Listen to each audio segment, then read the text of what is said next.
Hello बच्चों, let's read the question. The question says when a capillary tube is immersed into a liquid, the liquid neither rises nor falls in the capillary. Option A, the angle of contact must be 90 degree. Option B, the angle of contact may be 90 degree. Option C, the surface tension of liquid must be zero. And option D, the surface tension of liquid may be zero.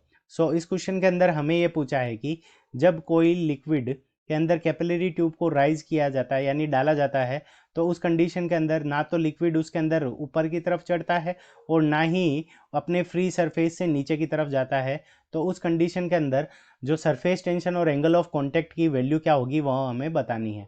तो किसी भी liquid के अंदर जब surface उसको किसी भी capillary को जब लिक्विड के अंदर डाला जाता है, तो उसके अंदर h हाइट तक अगर लिक्विड चढ़ता है या नीचे की तरफ जाता है तो उसकी वैल्यू क्या होती है. h की वैल्यू किसके ऊपर डिपेंड करती है. तो h is equals to 2t cos theta divided by rho r g, इसके इक्वल होती है. अब यहाँ पे जो थीटा है वो हमारा क्या होता है, यहाँ पे थीटा है हमारा एंगल ऑफ कॉन्टैक्ट. तो थीटा क्या हो गया हमारा, एंगल ऑफ कॉन्टैक्ट. तो थीटा की वैल्यू हमारे किसके इक्वल हो गई, तो एंगल ऑफ कॉन्टैक्ट के इक्वल हो गई. और टी हमारा क्या है, टी हमारा है सरफेस टेंशन.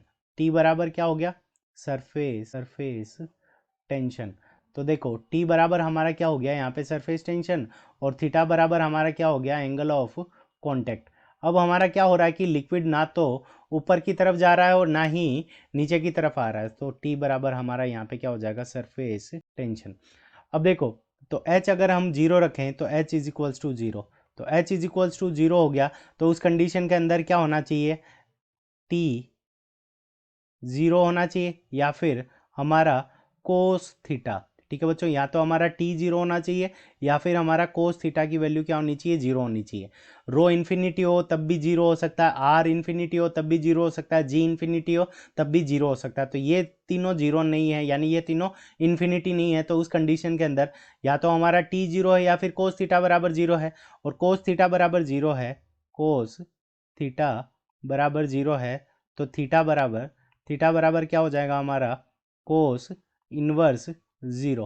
तो कोस इनवर्स ज़ीरो, तो उस कंडीशन के अंदर थीटा की वैल्यू हमारे पास में कितनी आ जाएगी, 90 डिग्री आ गई. तो थीटा की वैल्यू जीरो होनी चाहिए, मस्ट बी, सॉरी, थीटा की वैल्यू क्या होनी चाहिए, 90 डिग्री होनी चाहिए. So angle of contact must be 90 degree. So option A हमारा करेक्ट हो गया. मे बी 90 पे नहीं होगा, मस्ट बी 90 होना चाहिए. The surface tension of liquid must be zero. So option C भी क्या है, करेक्ट है, क्योंकि यहाँ तो टी जीरो होना ही चाहिए, या तो वो कंडीशन होगी या फिर थीटा की वैल्यू यह होगी. तो the surface tension of liquid में बी जीरो. तो ये हमारा क्या हो गया, इनकरेक्ट हो गया. तो option A and option C, option A and option C are the correct answer of this question. I hope you understood it well. Best of luck. Thank you.